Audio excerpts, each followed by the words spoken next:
absolutely adorable and incredible person. He does a lot of just chatting streams, which is early morning for him. It's always super cozy and fun times when you're in his streams, and the amount of love he puts towards his community members makes it even more warm and more fun to watch. Please welcome my friend Dylan, aka Mr. Dylan to this new episode. Hello, Dylan. Hello, Lucifer. Thank you for having me. This is it's fun, you know. I've known you for a while, but I don't think we've ever just sat down and had a two-way conversation. Usually, there's a screen between us, you know. I mean, tonight there's a mic between us. Well, but there's not we're both talking at least at the same time. Yeah, fair. True. Okay. The first thing I always ask my guests is, how are you doing today? Oh, I'm doing great, actually. I got a whole bunch of chores done today. Tuesday is usually my chore day around here. So it was, I'm feeling very productive, to say the least. That's good. So let's start with the first, from the top, about Twitch. Can you tell me about how you discovered Twitch, how you decided to become a streamer, and also a bit about the channel, please? Yeah, of course. So my story is kind of all over the place. I always have liked being a performer and just performing for people in any way. I used to run a storytelling show in Oakland called TMI Storytelling. I was a stage manager / also did some stage work as well. And I've always just liked that side of it, like the production and just everything. I've always loved it. And I kind of sidestepped all that for a while because I fell into the comic book industry, which is my real passion. And I was the marketing director for a comic book publisher, an indie comic book publisher. And I was going to comic book conventions all the time. That was my job, was working and pitching and talking to people and selling comic books. That was my whole job. And when COVID hit, I kind of was stuck, and I had all this, for lack of a better word, energy built up from just being inside and not knowing what to do. And I'll never forget the day I was on my phone just playing one of those Tetris games, and I kept getting this ad for this app called Live It. And I got it 3 times, and finally was okay, you know what? I got nothing else going on. I'm gonna check it out. And it was a really small app. I mean, we're talking hundreds of streamers, worldwide. It was very small. It was based out in Singapore, I believe, but they had regions in Hong Kong, the Middle East, Japan, and America. And America also, the American region also shared with the Filipino region. That'll come in. That's some foreshadowing for later. But I remember I liked it. I really liked the platform. It was really fun. I never done anything like that, and I kind of fell into it. And I started streaming, and I was really welcomed in. I found a really good group of streamers, and we all kind of supported each other. People I still work with and see with all day, they're still in my streams. I still do collabs with them and all that kind of stuff. I even had 4 seasons of a reality dating show that I did on that app. All done through OBS and Zoom, and one of my friends always points out that might be the first ever 100% reality television show, because there was no editing at all. It was all live stuff. But anyways, I got on there for a while, and then I kind of saw the writing on the wall that the app was slowly dying because it was managed poorly. So I just jumped ship and decided to go to Twitch. The whole reason I never really wanted to start with Twitch was because of Gamergate. I don't know if you're familiar with Gamergate, but if you're not, basically it was a group of assholes that would go and bully the streamers that they deemed unworthy. Basically, women streamers. They're like, "Oh, you're only getting all these subscriptions. You're only getting all this attention because you're a girl," and da da da. And they were bullying women off the platform. How long ago was that, by the way? Like, I don't think they're around recently. They're not. No, Yeah. no, they're all on Kick now. They're all on Kick. They all left and went to Kick. I mean, fair. Kick is a toxic platform, from what I've heard. Like, they'll like body shame you. They'll like judge you there. They've even called. I know. This is kind of like some listeners might giggle about this, but he's still like a human being like us. So they poked fun at DJ Khaled, or a streamer like showed DJ Khaled's picture and called him DJ Calories, for example, on Kick. Yeah. So yeah, they're mean, and Johnny Somali, he's from there. Like all the shitty streamers that you know, all of them are on Kick and have a Kick deal. But anyways, yeah, this was like the teens. I remember hearing about this in like 2015, 16, 17, like around that time, where, you know, because like back in 2013 is when Twitch became Twitch, or around that time, because it was Justin TV before that. Yep, that's right. Yeah. Mm-hmm. So that changed a lot, and I'm glad it did. And I love Twitch a lot. It's got really good integration with a lot of different things that are cool for the stream and all that kind of stuff. And I though I feel like sand at the beach, I feel like a bacteria on a grain of sand at the beach sometimes. I'm very lucky to have such an amazing community of people from all walks of life. You know, that's what I was gonna get at, because a lot of people are always, as you know, my main show, the main thing I do is my morning show, the morning routine, and I got into that on the other app because I was having a hard time trying to stand out. And they used to have this thing called the hot page, which was basically everyone that was in that region, because everything was broken down in the regions. If you were live, you had your profile picture right there, and people could like scroll through and like click on you on their phone. And I just kept getting just overlooked, and other people, and I noticed that like 5 a.m. around that time, the only people that were on were singing Filipino girls. Like literally, that was the only thing on at that time. So I was like, if I come in at this time, I will get attention because I'll be the only like white guy on. I'll be the only, like, I'll stand out, you know? You knew your target audience at the time, and you still kept that routine, by the way. You still stream at these times. Yeah. It for whatever reason that really works, and I get an international audience. You know, we have people from all over the world: Germany, Switzerland, the Netherlands, Canada, Indonesia, Australia, like all over. Like we have and that's what I really like about it. Yeah, different really time awesome. zones as well. Like for me, for example, like I'm 2 hours ahead of like the UK, which is GMT. So in Europe, you can expect it to be like between 1 and 4 p.m. and then in Australia, when you do stream, it would be probably around like 10 p.m., 11 p.m. for them, and then Canada is probably around your time zones in the US. So you've got people from all time zones. Yeah, and for whatever reason, that's always been my most successful time slot, and people love it. And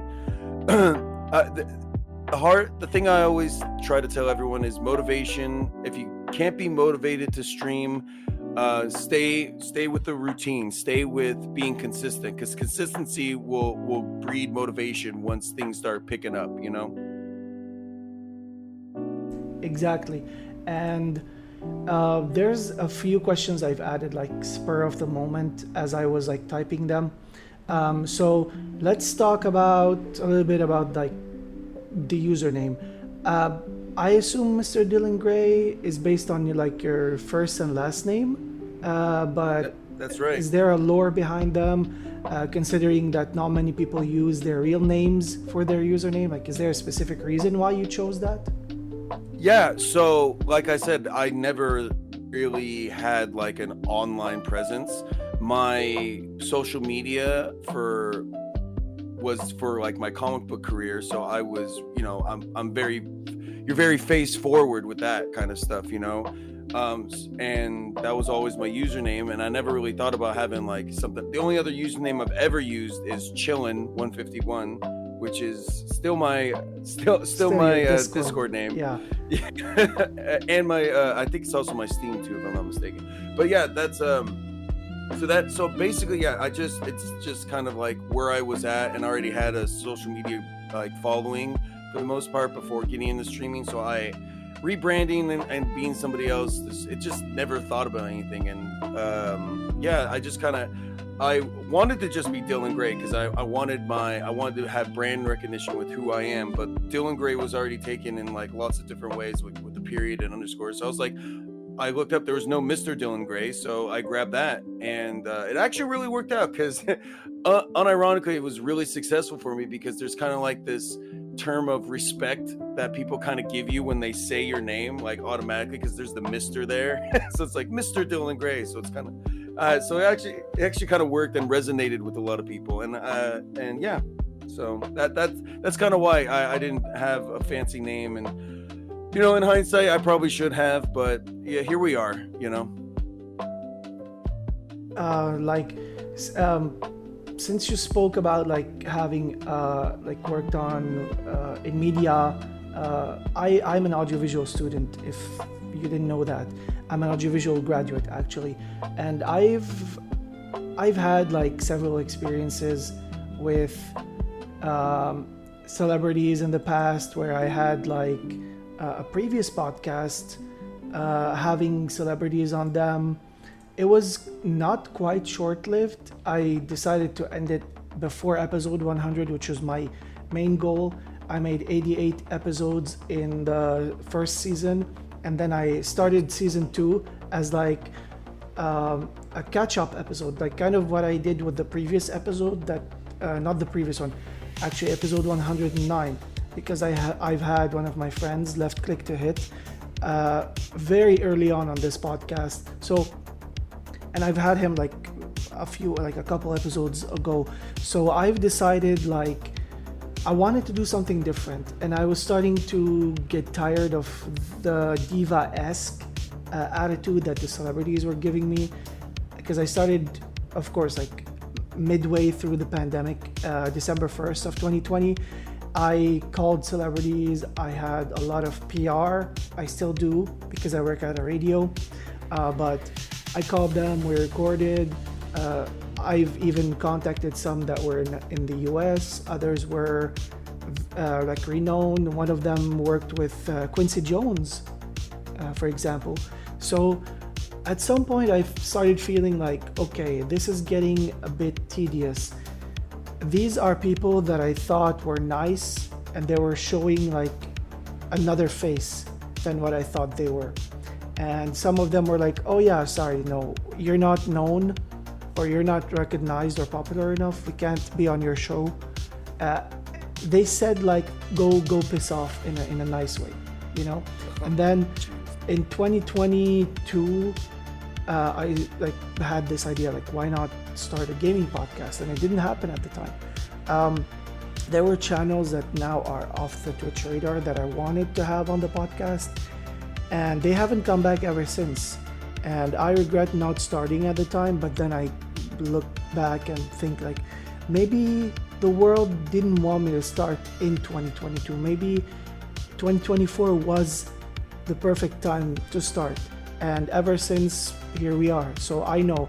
But have you ever tried or experienced or maybe thought about like maybe having or auditioning for your own voiceovers or your own like radio show or something? Yeah, I mean, I've always, that's actually why I had a podcast which was started in 2020, that led to another podcast. It was just an audio one turned to a video podcast, and then it was all about comic books, and we did that for 3 years, 4 years, 4 years, 3.5 years. A lot of content there, and I just kind of missed it. But yeah, I would love to like really kind of do something like this, like on a professional level. I recently started a new podcast with my friend Loon Betch, which is a comedy podcast, and that's the kind of goal, is to really make that help me blow up, because I can't seem to figure out a good way to get traffic to the morning routine. It's my morning routine show is not very clippable because it's kind of like you gotta live in the moment with it kind of thing. So there's not really like clippable moments. It's a morning show. There's not really crazy. I don't have any Yeah. guests or anything. I'm just reading Reddit stories. So like, Yeah. how do I market it? So I'm trying to think of other platforms to kind of like blow me up or not blow me up, but at least get me to a point where I can start getting the sponsorship. Have you thought about like if you're doing that podcast you mentioned now, the comedy podcast, where are you going to publish it? If it's on Spotify, I use what was in the past called Anchor. Then they renamed it to Podcasters, and now it's called Creators or Spotify Creators. You just basically post the audio with a thumbnail on there, and it just publishes it to Spotify. There's a specific place you can go on that website and grab your RSS feed, so you can just push it towards other platforms. It's a bit of a complex thing or process to do, because I've looked at it and it's like, okay, you need to go grab this token from iTunes to be able to do this. You need to do that. The easiest one I was able to set up was YouTube, and this is where I publish mostly. And basically, I want to ask you specifically, like, are you considering like streaming that comedy podcast, or maybe making a different channel, or maybe keeping it to that channel? Yeah, it's currently it's on YouTube, and we want to branch off and post it on Apple and Spotify and other podcast places. It's really just about bandwidth. Right now, I've got so much stuff just between my day job, my daily streams, trying to get the content for the podcast, working on other things that I can't have even announced yet, and it's all about just bandwidth. And I keep meaning to ask my podcast partner to look into posting it, like how to work, like just tell me what to do, I'll give you the files, you post it, kind of thing. But like having a toddler really takes a lot of your bandwidth. I put so much into him. I'm not complaining, by the way. It's extremely rewarding. It's just my creative career is kind of hinging on that, or it's not hinging, but like it's stalled for that, which is fine. I'm not tripping. I want to get him prepared. Eventually he'll be at school for 6 hours a day, and then I could get some real stuff done. But until then, I'm just kind of coasting. And I always say I am so lucky with my community, because I definitely get way more out of my streaming financially than I put into it. As far as like if I did just any kind of marketing clips or anything like that, I feel like I could really like start to get traffic. But I don't have it in me. I'm so tired. I'm so focused on the content, and I can't.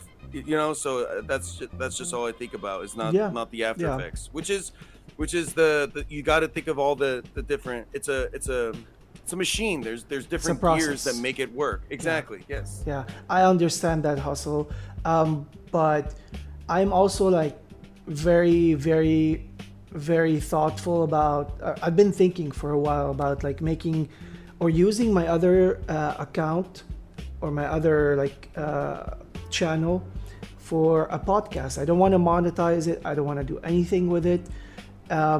Where I maybe try to have guests on it like once a month or once every 2 months, where we talk about like probably recent game releases, recent things related to the gaming industry, and having guests, like chatting with them about games, maybe having like a nostalgia segment where we go and talk about like, on this day or during this month, back in 2010, for example, or 2006, this game came out, this happened.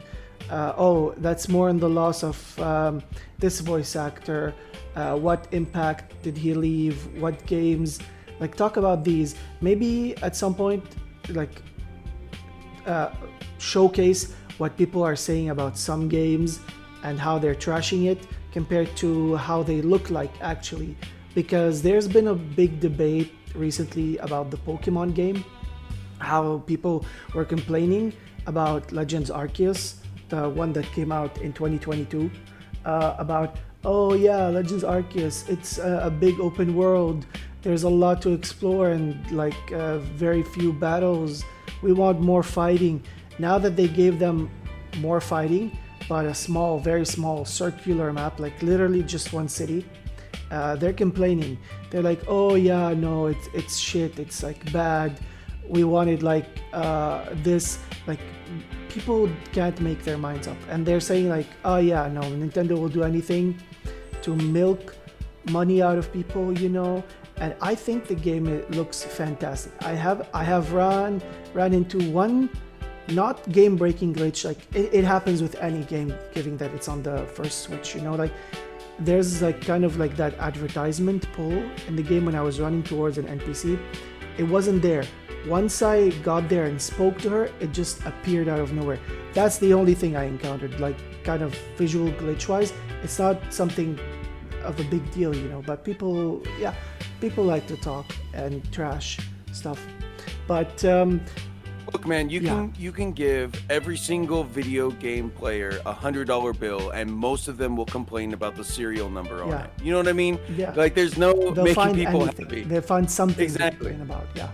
The thing that you could always tell the ones that like really don't have anything to say when they complain about dumb things like, oh, this one's female forward, or oh, this isn't historically accurate, or oh, like shut the fuck up. Like, sorry, am I allowed to curse? I'm sorry, I don't know, but okay, cool. Yeah, shut the fuck up. Like, chill out. Like there is so many other aspects of this industry we can actually complain about. We could complain about how the corporate shareholderness of this is what's actually ruining it, because we have dumbasses in boardrooms that feel like never even played a video game, or are so far from the video game player experience. They do dumb shit like with Helldivers, when Sony said, oh, if you guys are playing on Steam, you have to make a PlayStation account or you're gonna lose it. So everyone got away from Helldivers because of corporate freaking greed. Because they didn't think it was going to be as big as it did, so they're like, oh yeah, whatever, send it to Steam, and then it blew up. Now you gotta have a PSN thing, because if you look at Blizzard, they make people do that. If you look at EA, they make, Unisoft, they make people do that. Like, why can't we should make people do that for our games? No, that's you can't retroactively make people do that, and that's the whole reason why Helldivers didn't. Corporate greed, it's corporate greed, and it's dumb, and they just don't. The thing that always kills me about corporate things, specifically corporate America, is they have all of the data, Lucifer. They have all the data, and they look so superficially at it just to make that little bit of confirmation bias, and it's so dumb. Yeah, it's so dumb. Yeah, it's not only like in America, I've noticed, because like Nintendo, which isn't originally based in America, it's like based in Japan and has a branch in America. So the greed is starting to eat people out. Like EA, for example, has been bought out recently by a Saudi Arabian company, and there's been a lot of backlash. People are starting to worry that they might censor The Sims even more, and I took an executive decision, to not I never even supported EA that much anyways, ever since they had that problem not helping me out with, like, when they migrated from Origin to EA Play, my account got locked out, and when I tried to log in, they were like, this account has been suspended after just like 2 failed password attempts. Like, okay, then I contact them by email to ask them, like, why did this happen? And they were like, where are you based? And I'm like, Middle East, Lebanon. They're like, yeah, no, we are not based in that area at the time. And I'm like, well, darn, I really didn't want to like go there, but sorry, I'm not buying any EA product ever since. And I pirate my Sims 4 because EA is very greedy, and I feel like this is the age of piracy, like pirating things right now. this is also another topic related to that, because if you've noticed that Netflix, Hulu, like for example, let's say you want to watch an anime, it's only on Netflix, and then you want to watch, let's say, I don't know, Family Guy. Family Guy is available on Hulu, let's say, while The Simpsons is on Disney Plus. And then you have How I Met Your Mother, How I Met Your Father. They're both probably, one of them is on Hulu, the other is on Amazon Prime Video. Like it's scattered. Like, why can't they have it contained in one platform? And the amount of prices, like Netflix started with one goal in their mind: have content, let people watch it, and have it be affordable. And then they got to a point where, like, okay, have this account, share it with your family. If you're paying, like at the time, which was around $12 for like 5 accounts or 5 screens at the same time. In today's money, it's $25 and $30 here, even in my country.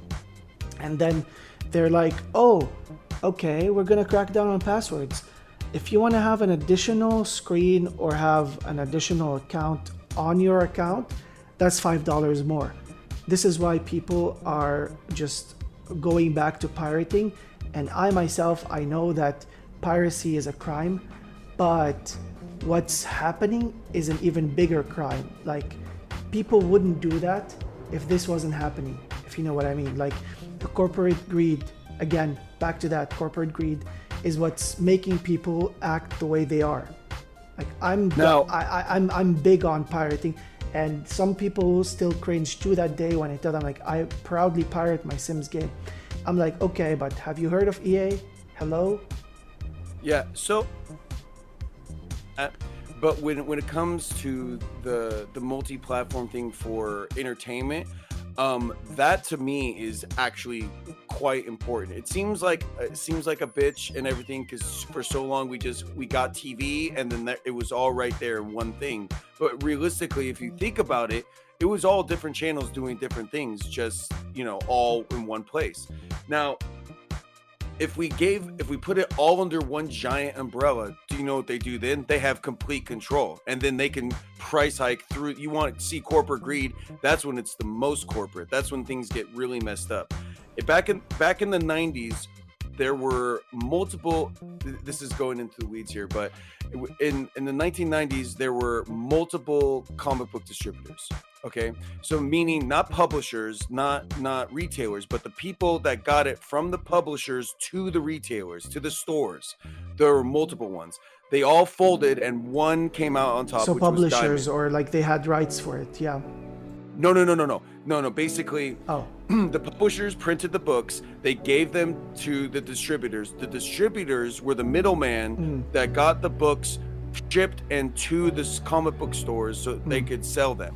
So it was like all they did was like move it, distribute it. They were selling it for them. They were the middleman for the sale. Now, for the longest time, all of that Diamond was the king. If you wanted a comic book store, if you wanted to sell comic books, you had to go through Diamond, and they ran it for the longest time. When COVID hit, they started things started happening, and DC Comics took it upon them to be like, okay, we're leaving and we're going to start our own distributor, which was called Lunar. And that after losing that piece, other publishers started seeing like, wait a minute, Diamond has all this power, all this control, and they're basically dictating how the market should be, but they're not helping the market at all. They've got complete control over it. So then Marvel left Diamond, and then slowly but surely all of them, and now Diamond is literally bankrupt and they don't sell comic books anymore. They had to sell to a toy company who is using it for distribution and stuff like that for their own things. But that's the point I'm making is it's never ever good for everything to be for one place specifically. Now, you know what I mean? It's a dangerous kind of game.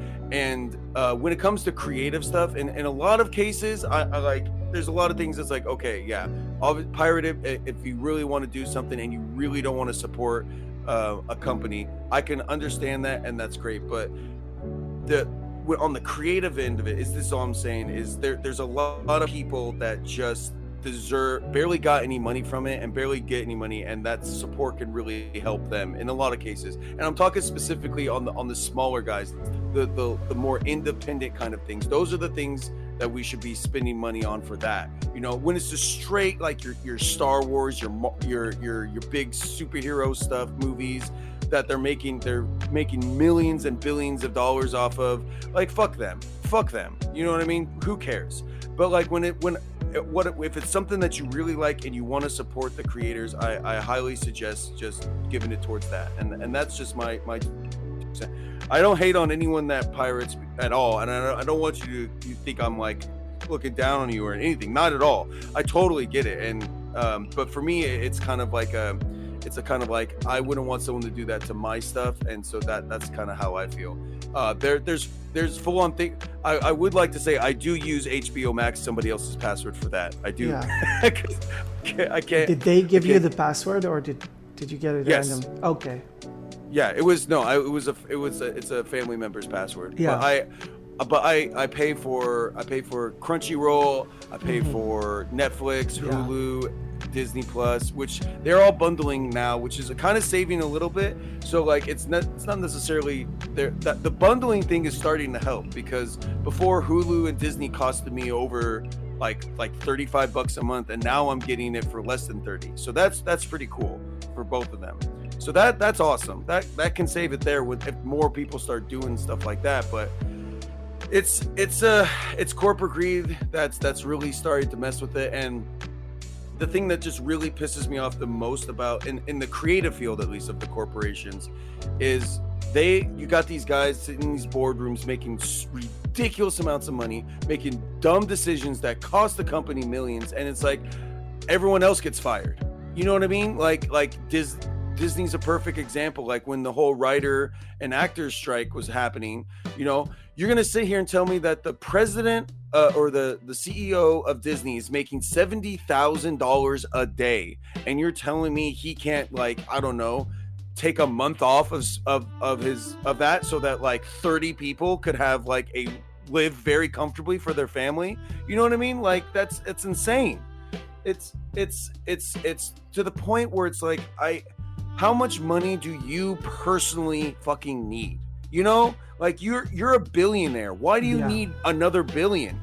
Like the only thing that I'm complaining about is like, okay, I'm not against. I like the whole idea was like just rotate your content. Like, okay, let's say the Warner Brother content. Okay, give it to, let's say, HBO for like the month of June, then rotate it back. Like, let people see what they want to see instead of like having it scattered. But for people with low income like myself, like for example, I make $500 a month, and this is also barely not enough. Doesn't get me through month to month sometimes, because I save up and I close my bank account, because what what happened here with the banks is crazier than what's going on right now in the US. Like, even everybody, people with a big amount, over $1 million, even people with $1,000, people with like 3,000 in the bank, like myself, did not have access to their banks for 2.5 years, from 2019 till 2022. We did not have even no dollar currency. Like the currency, the dollar, wasn't available. People were like eating each other up, like metaphorically, of course. Like for a certain amount of time, nobody, even myself, we weren't allowed, or we weren't able to access our bank accounts. And that we were getting paid with local money, Lebanese pounds, and that kind of like threw us off and wasn't helpful. Back up until like end of 2022, beginning of 2023, when they started like pumping the dollars back into our economy, because we went from having our money starts with like a bill of 1,000, which is the smallest bill. $1 used to value 1,500, and back in 2019, and since then Now for $1, it's 89,000 here. And imagine the inflation that's still going on, and like having to pay for, let's say, these and then having to pay for PlayStation yearly, and then not having PayPal here. And then there's a lot. Like what I meant to say is like I don't want to pay for an extra account if my friend wants to watch something on Netflix. I'm already paying $15 for one screen. I don't want to pay an extra $5 to lend it to someone. That's what's throwing me off. Yeah, like No, just totally. rotate your content. Yeah. Even in that situation, even in the situation where you literally don't have the money, and that's I still think that's okay, because at the end of the day, art is meant to be seen and heard and witnessed. You know what I mean? However, it's the pirators that just do it because they are cheap or lazy or assholes. That's the different situation that I'm talking about. No. If like when anyone is doing it like in a way where it's just like, if you can't afford it and you choose not to, but you still consume all of it, you are an asshole. Oh yeah. Like that's my personal opinion on that. Yeah. And that's all I'm saying. You are in a completely, if it's a literal money situation that you literally have to. It's not only that. It's not only that. Like for example, Disney Plus is not quite available in my region. Like when I download the app, it says like this is not available in your region. We have something called OSN here, Orbit Showtime Network. When Orbit merged with Showtime here, they created OSN back in like the early 2010s, and ever since Disney Plus came out, they merged it with them. Like you have to subscribe to OSN and then have whatever censored, or like, let's say I want to watch The Simpsons. There's a lot of blasphemy. There's some sexual themes in The Simpsons. They cut that out. And I don't want to have to watch like an episode that's supposedly 21 minutes, having to watch like 17 minutes of it just because they took out the blasphemy, took out the beauty of it. And what they're doing right now with The Simpsons, 5 episodes, Disney Plus exclusive, and then 18 are just for broadcast. That's why I pirate The Simpsons. Like that's why I pirate my series. Like not everything is within reach. Plus Hulu is not available outside of North America, and I want to watch my shows. Like Dollface, for example, which lasted for 2 seasons, is a show I liked. It stars Kat Dennings, one of my favorite actresses, who played Max in Two Broke Girls, one of my favorite sitcoms, where my humor also comes from sometimes. I can see. Okay, I have a lot of redeems. To come together. Yeah, a lot of redeems. For example, I have a redeem I used to have a redeem of Max from Two Broke Girls saying, "Quick, grab 2 things you love. We don't have much time. Grab 2 things you love," and she grabs her boobs, for example. Like these kinds of comedies. Like, okay, Hulu is not available. I want to watch How I Met Your Mother, which also lasted for 2 seasons. It's on Hulu. I want to watch, I don't know, stuff. Like, how am I supposed to watch a Hulu special for, let's say, Kelly Clarkson? And it's not available in my area. It's not on YouTube. It's not anywhere. Like, how am I? Like, content restriction, I know they want, like, a specific, for specific reasons or copyright, but please, like, have it. Make it public access, make it general access. Like for example, now, do you know why Disney are remaking their movies? For rights. They're making them because Winnie the Pooh's rights expired for Disney. Like I think Mickey Mouse is now public domain. Like right now. Steamboat Willie is. Yeah, but still, not Mickey Mouse quite yet, but it's coming. It's coming very soon. Yeah, that's why they're making it. Like Lilo and Stitch is not quite public domain, but they made this new live action. Like for example, Snow White, which tanked in the box office. Like the new Snow White, the live action, 1930s. It's coming. Like in 5 years, it's gonna be public domain, the Disney version. They made that to ensure their rights, but people shat on it. Even me. Like, why? Like, why did you bring Lord Farquaad to play Snow White? Lord Farquaad himself to portray Snow White when you could have brought I'm not saying she's ugly or anything, but like, you could have brought someone who looked like Snow White. We don't want Lord Farquaad portraying Snow White with that haircut. Yeah, no. Yeah. Well, there's actually a little bit of a reason why the rights thing is one thing, yes. Oh yeah, no. But Also, there's the actress that played Snow White. One more thing, she never saw Snow White. She said that. What the fuck? Like, how hard is it to watch an hour and a half movie? Honestly, like, that's the first thing I would do if I got the role. You know what I mean? But whatever. Wow. Okay. But yeah, no. What I was gonna say is there's always the main reason why we are seeing so many reboots, so many sequels, so many prequels, so many things like that these days.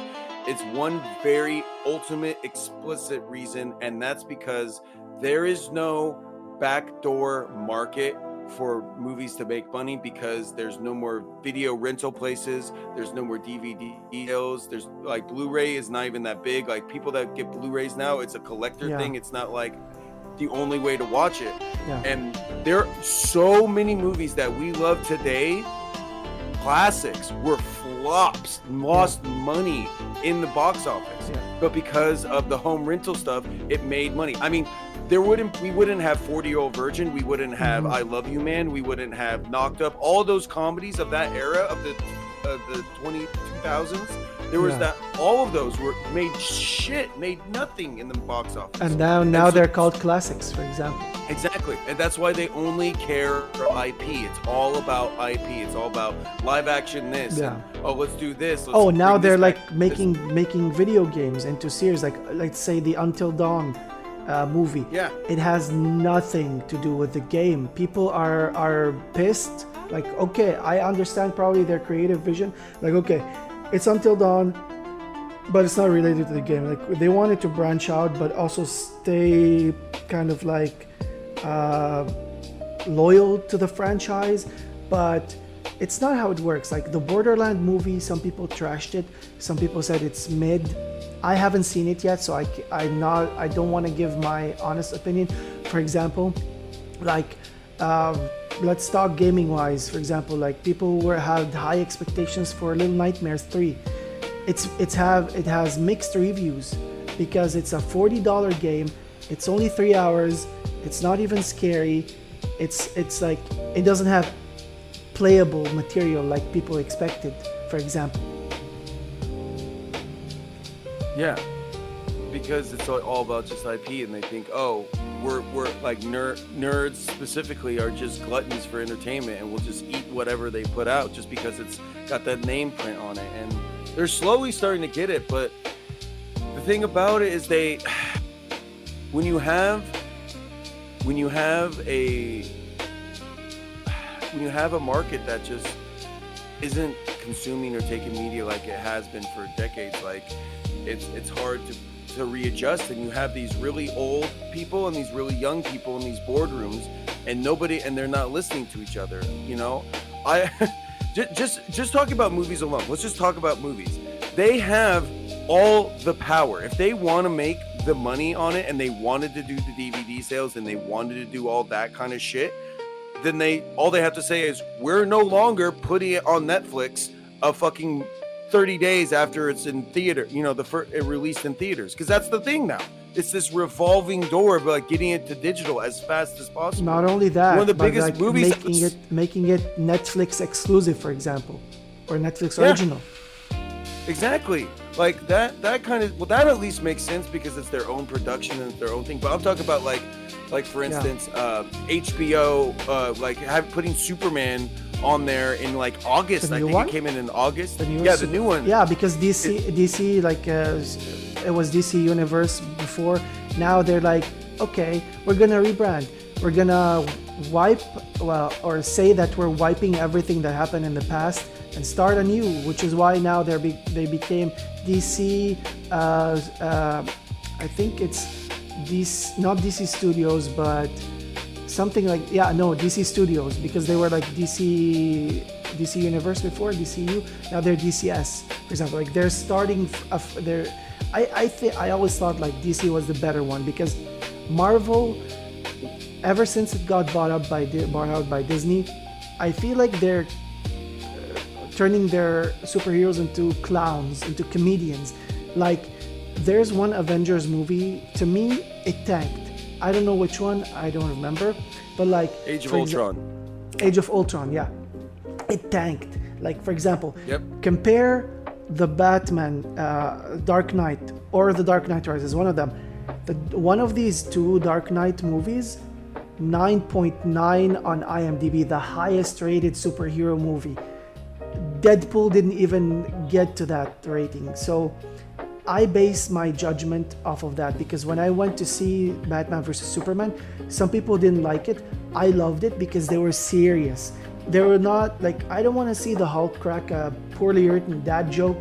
Even I make dad jokes, I know, but like, superheroes aren't meant to be comedians, I know you want to entertain people, but like, give us content. I think recently they started getting serious, but not to a point where it's like watchable still. Deadpool is an exception. I agree to the point, but the and this is me being a comic book guy, the Snyderverse stuff was really bad to me. Now, Man of Steel, for instance, I will say that was a good movie. It was just not Superman. Yeah. Because Superman has a certain aesthetic that is just a little bit different. Superman's not meant to be dark. Batman's meant to be which is dark. why That's where you go which dark. Is probably Superman's why supposed to be about light and hope and all that kind of stuff. But it can still be serious. Which is probably also why they decided to remake or reboot the series. I know that DC had their fuck ups at some point, but nobody's innocent. But Marvel, Marvel now is in the dirt. Like, okay, going to a point where it's like, okay, we're Disney, we're targeting children and family. Let's make a Gooner game. Call it Marvel Rivals. Like, what the heck, dude? Why? Well, that wasn't. Well, that was the video game guys that did that. Marvel didn't really have too much say in that. But it's still Marvel. No, of course, but there's a thing about licensing and all that kind of stuff that happens, and that sometimes they don't have there's certain deals and stuff that they're just let go. Now, I will say though, I completely agree with you as far as the comedy stuff being added. There's certain points of it, like in Guardians of the Galaxy, Ant-Man, those are places that comedy works really well because those characters are really fucking dumb. Okay, they always were. All right, but if you make them as a comedy, it's fun that way. Mystery Men is a perfect example of a superhero movie where it's a comedy and it works because everything is serious but them. That's what works. Yeah. Now, once again, the corporation saw how good those work and they wanted to do more. Like, that's why I don't like Drax in Guardians of the Galaxy 2, because what happened after the first one, their boardroom's like, look, everyone loves the Drax. He's funny. Give him more jokes. But the thing that made Drax funny was that what he said was funny, but what he meant was not. He's being serious. It's just funny because he's so serious. You know what I mean? And they fucked him up in the second one. But in the third one, they got James Gunn just be like, do it naturally. And you can kind of see the difference of how it's better that way. Now, I don't think, though Thor, Chris Hemsworth is funny, I don't like the idea of Thor as a comedy character. I think Thor and Hulk should both be very serious characters. Oh yeah. Iron Man can have quips. Captain America can even be funny. Yeah. You know what I'm saying? Falcon should be hilarious, honestly. Yeah. They made him a lot more serious. But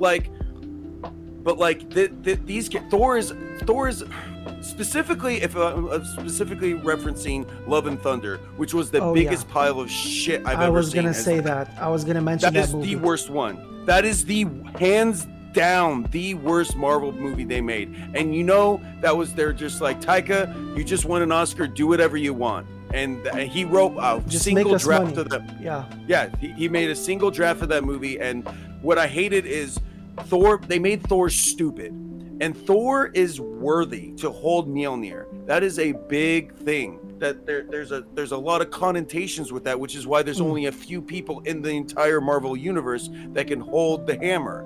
So to make him it's okay to make him a meathead, but to make him an idiot, you know what I'm saying, where he's doing dumb things, I hated that. I don't like that. And they've gotten once again far far away from understanding the characters. Yeah. Another reference, and it's not just Marvel too. Disney putting their hands in Star Wars ruined a lot. The Obi-Wan Kenobi show pissed me off. I've never seen that.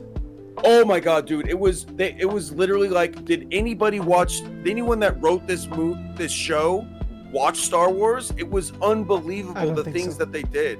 It was so bad. I was very disappointed. And everyone, there was an actor in there who everyone was giving shit for, and she's a Tony Award-winning actor. She was on Queen's Gambit, which she was amazing in Queen's Gambit, and they so I know that she's good, but she's at the end of the day, these actors are doing what they're told by the director, and in a lot of cases it comes down to the director told them what to do, and this is why it looks like that. What I'm saying? I don't think it's only the director. It's more of like also the writer, the producer's vision, because I know from these, like, okay, so let's say I'm a new writer. I am trying to turn this comic book into a superhero movie, and then I went to pitch it to a company, and then the company read it and went with it.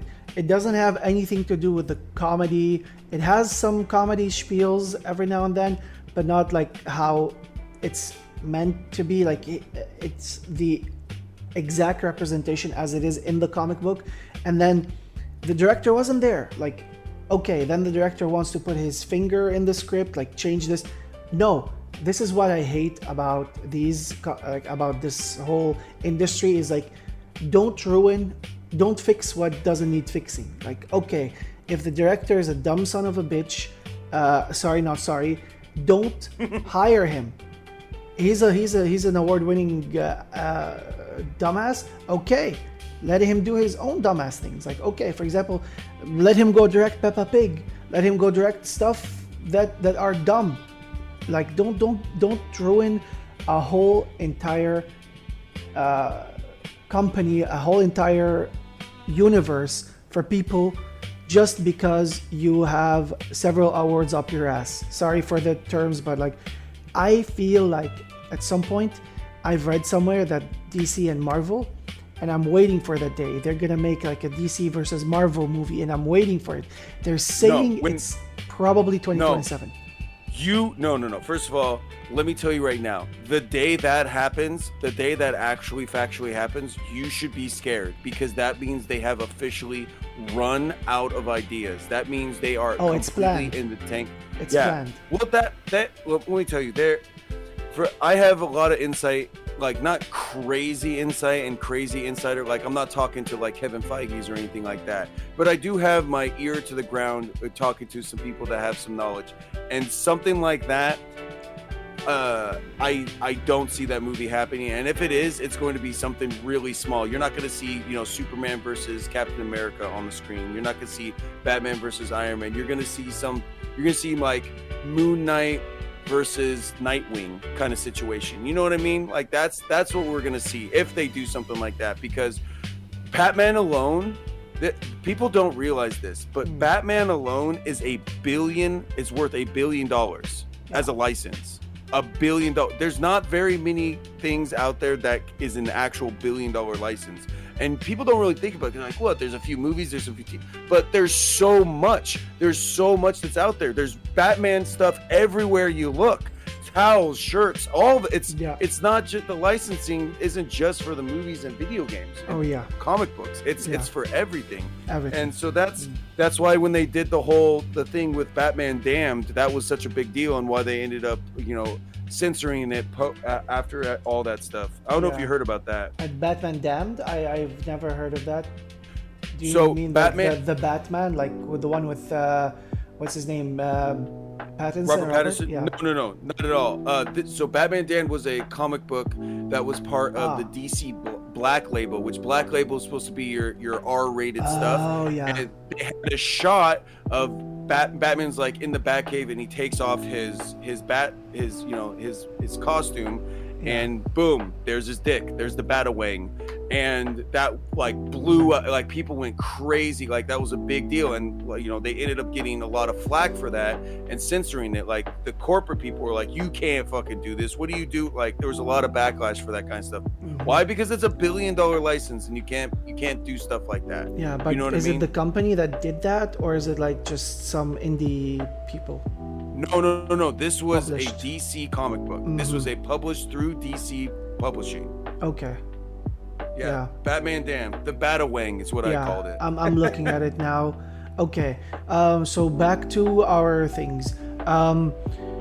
So those who are listening now, can you tell us about, since we spoke about your like just chatting streams, can you tell us about exactly what happens during what you call the morning streams? Like what do you chat about, and what goes on? I know you've told that, but like you've said that before, but like you read Reddit. Some also, I've noticed that you oversleep sometimes and skip some of your streams, given that your community start pointing it out in your Discord. I noticed that, and I know how hard it is having to wake up as early as 5 a.m. for you. How does that affect you and your family as well as your streams? Well, yeah, that's another reason why the time slot works so well is usually my son doesn't wake up until 7 a.m. So the 5 to 7 a.m. slot is like perfect. It really worked out that way.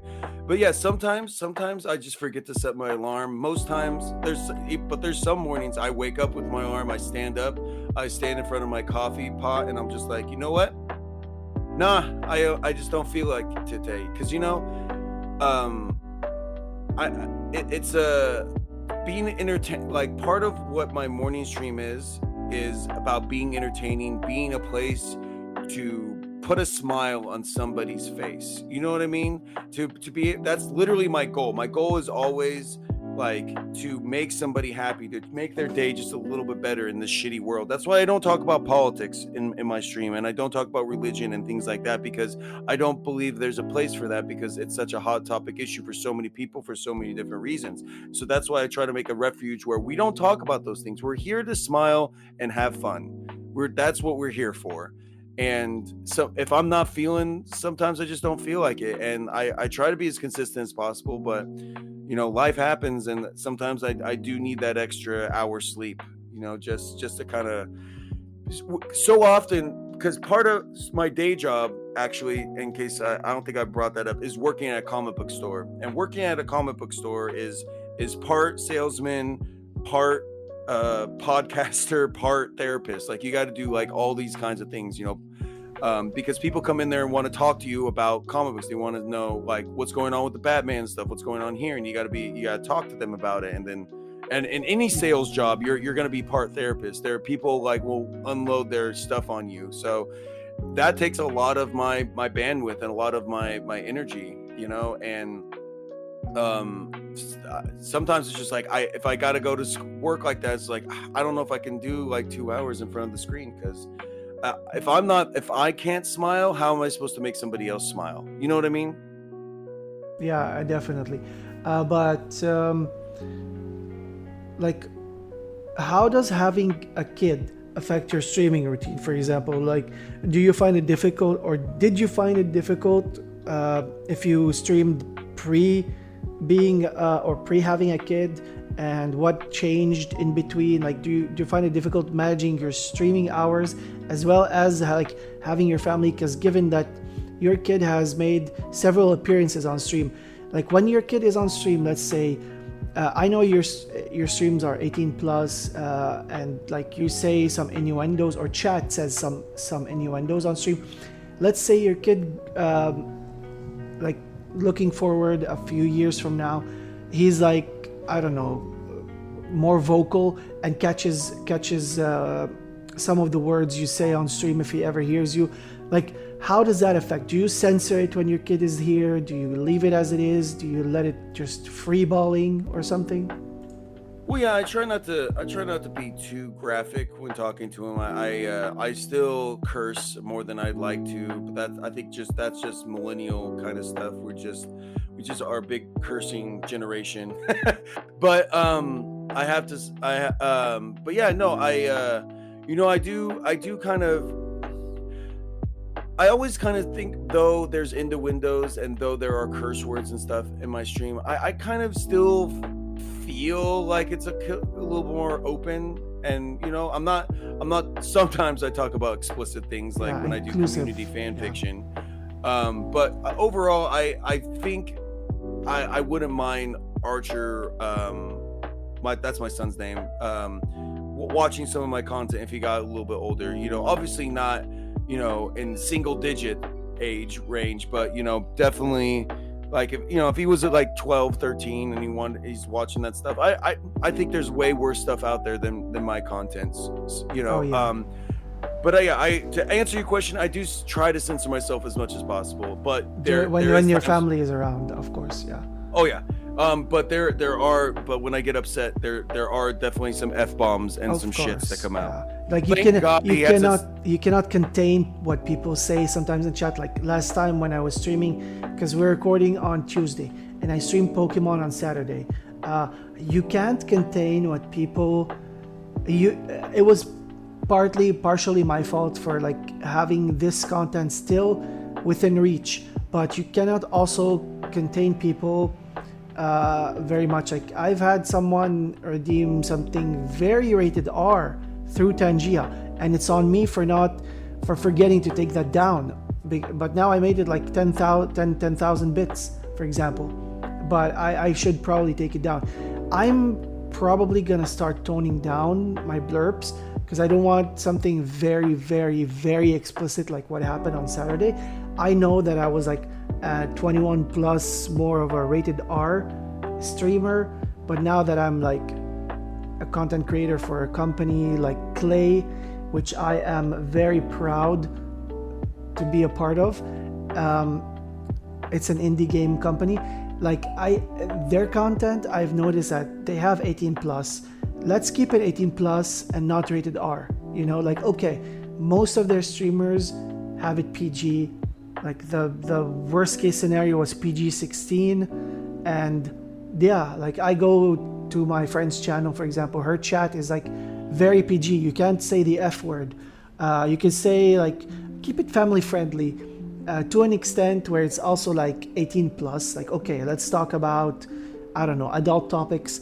Maybe like I don't know, like let's not make it very innuendo oriented. That's you can't always blame your people for what they do. You can only blame yourself, and you cannot control. Like, let's say for example you get a new chatter in chat, decided to just you're having a PG stream, and then they know nothing about the channel. They decided to just drop the F-bomb, or like just tell a very dark joke, and you have family around and you read that out loud. See what I mean? Yeah. No, and that's why you can't. That's why I don't mess with blurbs at all. I have a lot of commands in my chat, like exclamation point stuff. You know what I mean? And it plays clips and sound bites and stuff like that.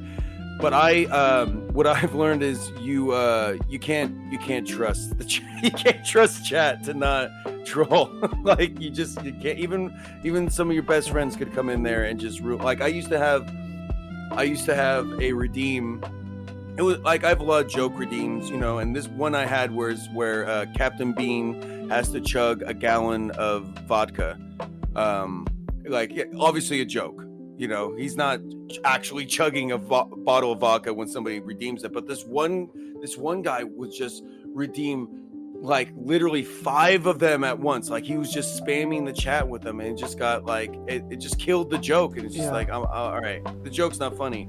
And I had commands that I had set for like the reason why one of the things I do in my chat for people, for your listeners that don't know, is I have clips of people. Yeah. I do like things that remind me of them, and I do like a kind of your regulars clip moment to like showcase my regulars and stuff like that. And they used to be all commands. You could put exclamation point Lucifer and your clip would play.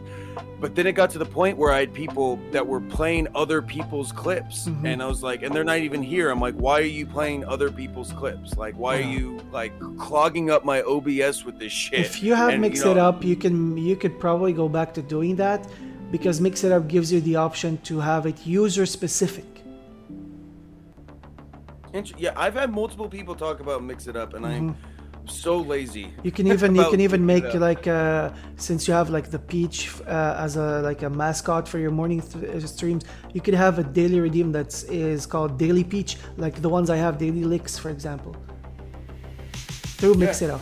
Yeah, I've helped a friend set it up last night because she you know her, Natalie J Dog. She has more of like a degen stream, I'm not talking shit about you, Nat, we appreciate you.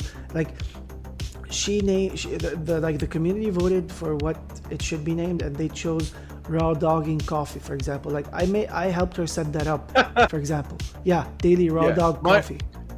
My community literally calls themselves Ho Corp. That's what it's a whole, they've named themselves Ho Corp. And we've got the CEO, and we've it's great. It's wild. It's super fun. Yeah. Super fun. Yeah. But you can't and like you just got to go with your community, but you also got to put limits on it. Yeah. You got to put limits on it. I've also seen you play games. I've come across you gaming like a couple of times where you've been doing something similar to like retro games and cozy games. What games do you also play on the stream? Like, do you play any shooters, any horror games from time to time? Yeah. So most of the games I do play, for the most part, are roguelikes. I really like roguelikes. That's my absolute favorite. But I do some FPSs, some story-based games. I don't do the cozy stuff too much. I don't like crafting and growing and all that kind of stuff. You've been playing because you're doing Let's Starve Together. Don't Starve Together. Yeah. Like, for example, Pokemon to me is a cozy game. For example, that has nothing to do with growing stuff, building stuff. It's just cozy to me. Like, I feel, even though it can get intense, like today I dropped 5 F-bombs fighting like a rogue mega Bayonet, however it's called. It's a shadow Pokemon. Like, I dropped 5 F-bombs, probably said the see you next Tuesday word, like the cunt word, probably 7 times to him, because of like how stupid and how erratic they can get. This is the only thing that's bothering me about this game, is like alpha Pokemon and like the ultra Pokemon, they target you specifically, not your Pokemon. Like, bruh, you're in a fight against my fair alligator. Like, focus on my Pokemon, not on me. Why do I have to take the hit? Like, I'm only here directing my Pokemon, doing this. Like, this doesn't get cozy, but I find it cozy, you know? Yeah. Okay, I guess that's kind of fair. Yeah, well, I guess I'm definitely more into the action roguelike. I really like it because it shows like I like a game where it's like a little progression, start back over. It's easier to jump on and off. You know what I mean? I love open world map games, but I get sucked in. So I remember when I've played Skyrim, I just one time was like, oh, I'm just gonna do a couple things on my computer after work. I ended up playing for 9 freaking hours without even paying attention. Yeah, so I get sucked in, and that's kind of my ADHD kind of taking over there, and that's why I try to stay away from those games. But yeah, action roguelites. I really am big into co-ops. I love lethal likes, like Lethal Company. Oh yeah, Content Warning. Those kind of games. Is that a new genre now? Lethal likes. Oh, yes, God. I coined that term. Term. Okay, copyrighted before anyone takes it. Oh well, yeah. Well. Okay. It's copyrighted, guys. Patent pending. It's like when Cardi B copyrighted Okur, like the things that she says Okur. Yes. Yeah. Yes. But dungeon crawlers, though, I think is, if you're gonna like really break down what my favorite genre, I love dungeon crawlers. Top down. Oh yeah. First person. All that kind. So the game I was playing, Don't Starve Together, would be up your alley. I've played it before. Yeah, and then they have another game called where you have to eat, like to survive. I hate that aspect. I feel like this is in every game except for the shooter ones, but this is a bit touching with reality. But no, there's another game that I recommend you check out. It's a roguelite. It's kind of reminds you of Cult of the Lamb. It's called Rotwood. It's also done by the same company that made Don't Starve Together. It's Clay. It's called Rotwood. I've played it in the past few weeks, like 2 or 3 weeks ago, or 4 weeks, a month ago. But you are gonna love it. Like, if you die, it's definitely a roguelike. People said like, oh, this reminds us of Cult of the Lamb. Like, when you die, you keep what you have, but you start all the way over. Yeah, I'm looking at it on Steam right now, and I love the way it looks already. Oh yeah. Just added to my wish list. This is definitely my kind of game. Yeah. This is the stuff I like. Yeah. Oh yeah. Check out more games by Clay. They have a lot of this, like Mind Over Magic, probably like a colony sim. You have to eat in this game, yes, but it's like a different colony management sim, oxygen not included. I highly recommend you check that out as well. But they have a lot of good games. Yeah, no, I'm a big fan of anything dungeon crawlery.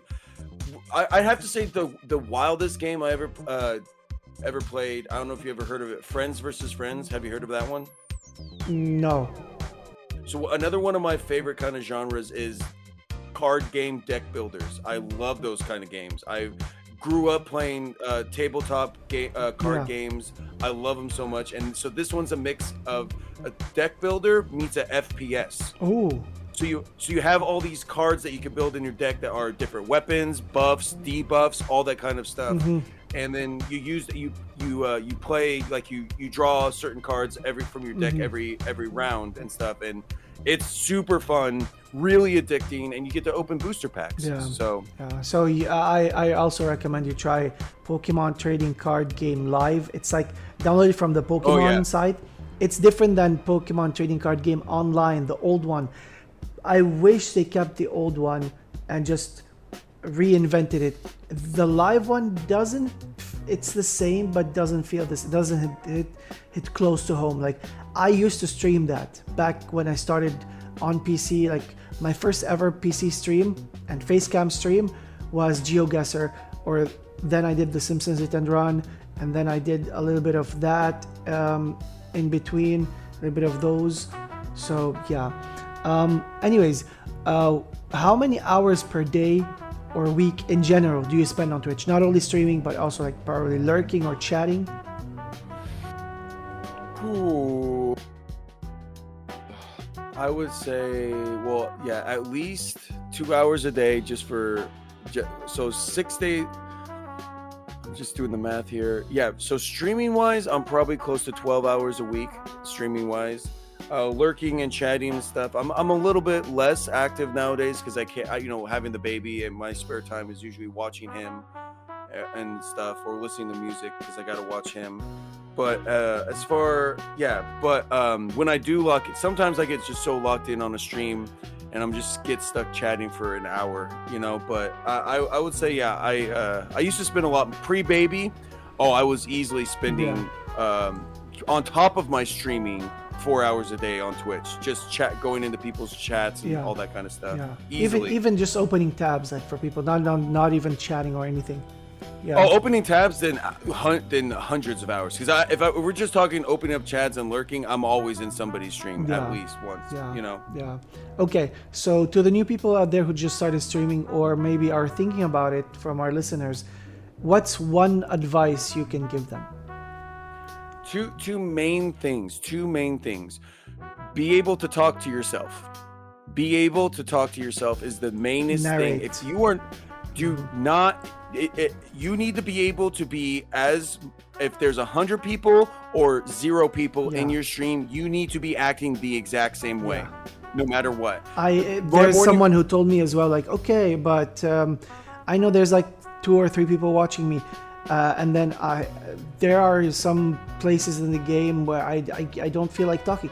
I told them, like, narrate everything. For example, like, let's say I'm playing 7 Days to Die on my own. I'm like, oh, hello. Or for example, well, that's Samantha. Like, okay, I'm gonna kill her. Like, narrate everything. Create a scenario. Create everything. If you're bad at doing this, just talk to yourself. Like, imagine that you're facing them IRL. What would you say or do in that situation? Yeah. Exactly.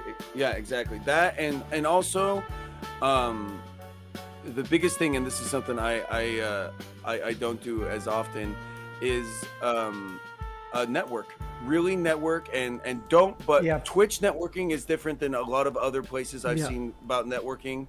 You really don't. You want them to ask you about streaming. Yeah.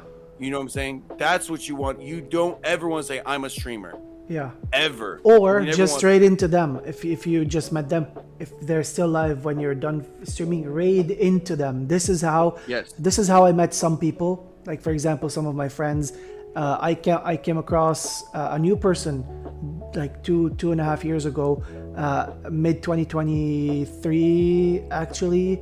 That was my console stream, and they started right before I started, and I was like still looking up streamers.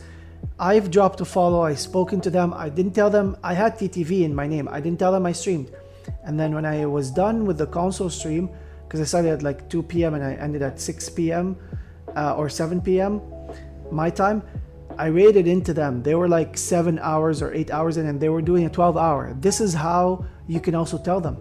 And or if you go to places like my channel, don't make it your first message. Hey, by the way, support. Like I've had someone just drop a YouTube link and just in all caps, support now. I'm like, hello, I would love to, but not with that attitude. Like just don't make it your first message. Just give and take. Some people feel thrown aback if asked like, do you stream? They don't say that they do, but I insist that people tell me that they stream.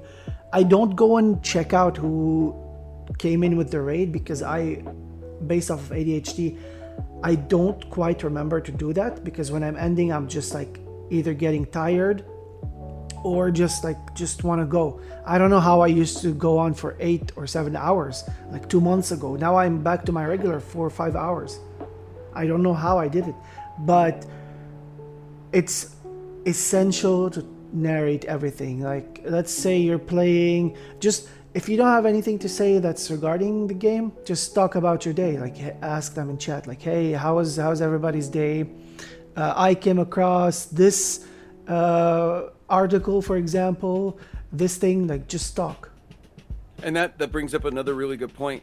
You're gonna say the same thing maybe 10 times in the same stream. Yep, I do that a lot. If you have, oh, hey, how are you doing? Well, actually, this is what I'm doing today. And oh, how's your day? Well, I was telling everyone earlier I stubbed my toe. Like you might have to tell the story 10 times, and there's nothing wrong with that. Yeah. There's nothing wrong with that. That is and a some normal stuff thing. escaped me. Like for example, I keep apologizing to a friend for not being there for some personal reasons that I've spoken about previously. I don't want to like talk about them because I'm in a phase where I'm cooking something in the background that I want to keep as a secret for now, but it's gonna be a jaw dropper when it comes out. It's kind of like a purge thing, but and then Michael Nothing pointed out like, hey, you don't have to apologize every time. You're making him feel bad. I'm like, oh my god, why do I do that? Sometimes impulsivity consumes me, you know? Yeah. No, and I hate repeating myself, and I feel like people kind of start to get bored. But then, like, okay, you're saying, oh hey, Mr. Dylangray, like, we've been talking about like Psyduck, for example, like how they gave him this mega evolution, and then, for example, 5 minutes later, let's say Bean comes into chat. Oh hey Bean, have you checked out Psyduck's? Someone else, like. I see where you're coming from. Yeah, there's certain things, especially for streams, that's good. That kind of stuff, and also having a question that you asked everyone that comes in for that day could actually be helpful. Hey, today we're talking about Halloween candy. What's your favorite Halloween candy? That could, and because the thing about streaming is just being able to fill the space. Yeah. Just being able to fill the space. I mean, when I first started, I really begged my friends to come in and just hang out with me, just so I can talk. You know what I'm saying? That's all it is, and it gets easier. It gets easier. One of my favorite streamers, she doesn't stream anymore. Her name's Bax. She's a Venezuelan streamer that I met on the other app. Her first stream was so cringy. so cringy. She was just kind of sitting there, super nervous and all that kind of stuff. But she worked on it, practiced it, saw what she wanted to do, and evolved, and became just so energetic and awesome to watch. You know what I mean? Yeah, like me, I started on console. Like my first ever stream was maybe a test stream, but I don't talk about this, like, because I was at work and I was testing things, and my mic or the work PC couldn't capture my mic correctly, so I was like worried about people walking in. Maybe I didn't know how to route things. I was afraid that the radio was going through the stream because it's linked to a mixer and stuff. So I ended it after like 15 minutes. Then I tried it again at work because I didn't have that good internet I had before at the time in 2022. And at work we have fiber. Fiber is not in my city. So I started with Kingdom Hearts 3. And I didn't know what to do. I just narrated everything because I do that sometimes. Like, sometimes I even like remind myself to shut up when it's not my stream. I like to narrate or talk to zombies. I feel like it's funny. Some people get irritated by that. Like, for example, someone I know, like I met them last year. They stopped wanting to collab with me because of like I'm doing a lot of giveaways, and I had to mute my game just to talk to my chat, and they felt left aside from that. And they told me like, please don't do giveaways when you do collabs. I'm like, okay, but this is the month I do giveaways in, and if you don't want to partake or be part of that, just don't complain about it. And then they were like, you jump and you kill yourself in peak just to talk to chat. And I was like, okay, but when you have your health halfway damaged, you don't have any food, and they're like miles ahead of you. I'm a yapper, for example. I yap during my chats, and even during intense fights like in Kingdom Hearts, where you're battling a boss that's bigger than Burj Khalifa, let's say, it's taller than Burj Khalifa, you have to focus on that, or you're gonna be taking a one-shot hit damage, for example. I do both. I cannot focus on just like having to catch up, or like this is how I work, how I function. Like, okay, if I don't have any food on me in peak, if I don't have like half a health, where am I supposed to go if I can't make the jump, the climb? Like, okay, they're like way ahead of me, light years ahead of me. Nobody ever waits for me. That's the only problem. Like, they know I'm a slacker. They know I get distracted a lot. They know that I have a bad sense of direction. And yet I'm not talking about everyone, just a very handful, like you can count them on one hand, of people have just complained about that issue. And I'm like, okay, is this why you stopped showing up to my streams as well? This is not how you handle things. Yeah, it's so, especially with nowadays with the integration of shared chat, like it makes it so much easier to kind of do that, because that was the hardest thing, because I'm a big yapper. I have a chat that it demands my attention most times. That's why my gaming streams are literally for me. My gaming streams are just me because I want a game. Like, no one comes to watch those. We're gonna talk about this like in the next segment. I have like specific lightning round questions for that. Yeah. So, people need to chill. People just need to chill, and some people just aren't good at collabing, and a lot of it, and this is going to be kind of weird coming from me because I'm a humble guy, but sometimes it can be jealousy, and sometimes it can give people feelings. You know? I always tell my friends, like, please communicate. This is why I've had a lot of fallouts. I'm giving it away here, and I know I said like I'm keeping it a surprise, but this is part of what I'm planning, like what I'm talking right now, the purge, the venting. It's part of what I'm planning, what I'm cooking in the background. But no, like for example, like, okay, if I'm helping you, let's say we're doing a collab stream, if I'm saying like, hey, let your community try and join, and so what? The giveaway doesn't work from your channel to mine. They have to go and do like !join in mine. Does that bother you? Me personally, no. Not at Yeah, all. so some people thought I was like either stealing their viewers or like probably like building their community for them, which is not fun to watch. I don't like that behavior. Like you could have just came and told me like, okay, let's not do this, even though I told you like not to run giveaways during our collab streams. But this is what I promised my community. Sometimes some things happen, like for example, my costume for Halloween, it's not gonna arrive on time, so I canceled it. It's gonna arrive on November 3rd. My stream is on the 29th. It's not gonna arrive on time, so I canceled it. I'm like, okay, there's not much time left for me to get anyone, and the costumes they have under my house, they're childish. I don't want something childish, so I canceled my order. I got a refund. And you can't always, as I said, going back to what I said, repetition as well, you cannot control things. No, 100%. 100%. Yeah, so people need to chill. That's someone we both know as well. So this is the end of segment 1. Segment 2 is a bit fun, or a bit more fun. It's a lightning round / pop quiz or general questions. I'm gonna ask you a round of general questions. Feel free to answer briefly, or maybe give like an explanation if you'd like. Okay, great. All right. So, do you mind telling me and the listeners like what's your daily routine? Yes. So I wake up from my final alarm, because I set like 4 or 5 alarms at 4:44 a.m. I get out of bed. Okay. I turn on 4:44. Yes.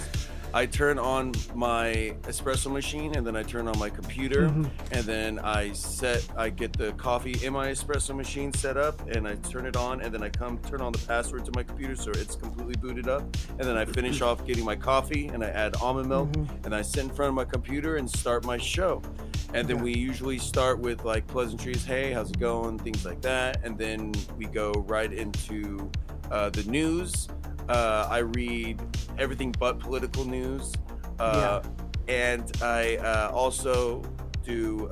Then we cover Reddit, and then if anyone has like special redeems and stuff that they do, I do that as well.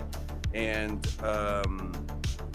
different redeems. Like for instance, I have a animal facts series that I do, and every week there's a new one, and after I do 20 I move on to the next animal, but sometimes people play the old ones because they want to see those too. Currently we just finished Otterly Radical Information, which is all about otters, and we're working on the next one. Next week will be crows, so that starts up, so that's gonna be fun. And then then we just bullshit and talk about things on Reddit and just see where everyone's at. And sometimes I'm a writer, so sometimes I write short stories. I call it community fan fiction because it's all about like my community and stuff, and different stories with them in it. And then my son wakes up, or I end the stream at 7, but right before he wakes up, and I take care of him before going to work. What are the animals that you have set facts for so far? So we started with what the whale, and those are whale facts, and then we did no cap cat facts, which was all, and then we did what's crockin', which was all crocodiles and alligators and stuff, and then now we're doing the Otterly Radical Information, and then I haven't announced what the crow one's gonna be. I just said that we're gonna do crows. So. I mean, just cruising around, maybe. Yeah. Oh, it's even better than that. I already came up with it. I just haven't announced maybe it yet. I don't know why, but my mind immediately went to capybaras, maybe as the one after the crows. Everyone has said capybaras, and they're cute and all. I've thought about that. I don't. My next one after birds, because I hadn't done any birds yet, so I want to kind of try to find a completely different kind of character. I might do bugs next time, like a certain kind of bug. Like that'd be kind of cool. Capybaras have been on the list. I had a couple. Names for the capybara segments. We got a capybara fact. Uncapped, for example, is a good one. Uncapped Abara. It was another good one that we were gonna do. And then because before I did cats, I was thinking about doing capybaras, and there was gonna be no capybara facts, but then I went with the cat fact one instead. I mean, fair.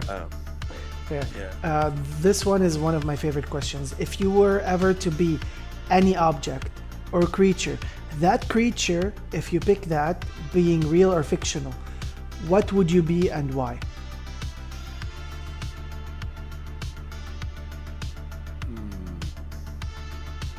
You know what?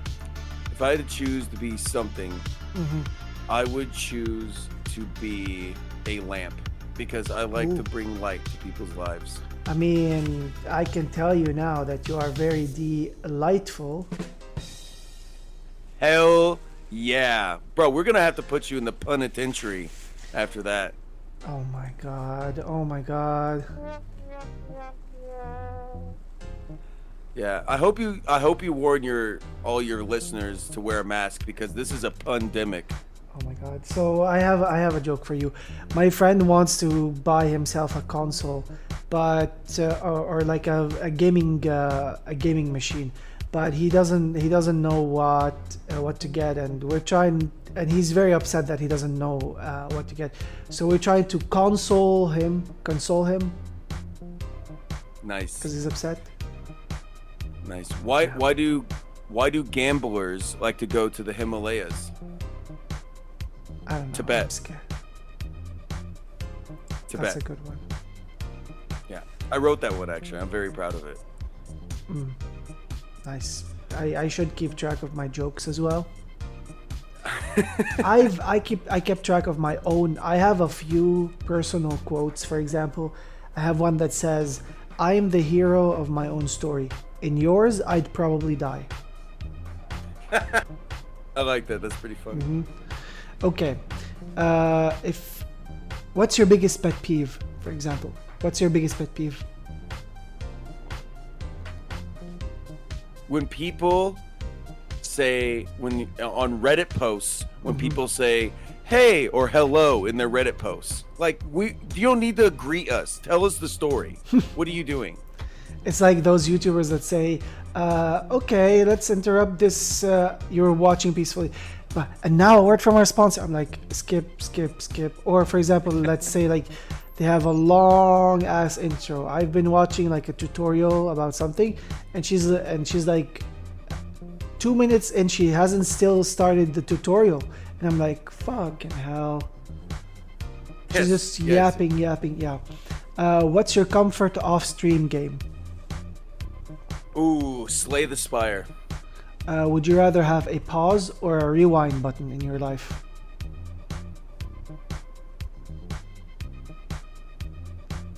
Damn, that's a really, really, really good question.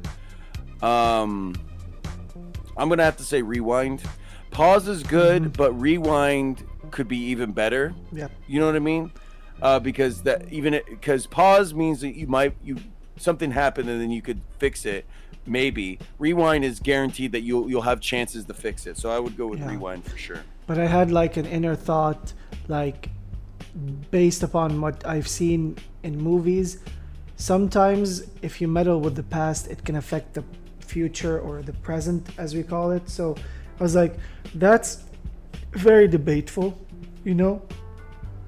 Yeah, for sure. Let's say you're trying to prevent the death of like a friend, and it's not something like cancer it's something you can try and prevent if you were there, and you rewind and go back and try to prevent him from killing himself, for example. And then in the present, when you're back here, he dies somehow.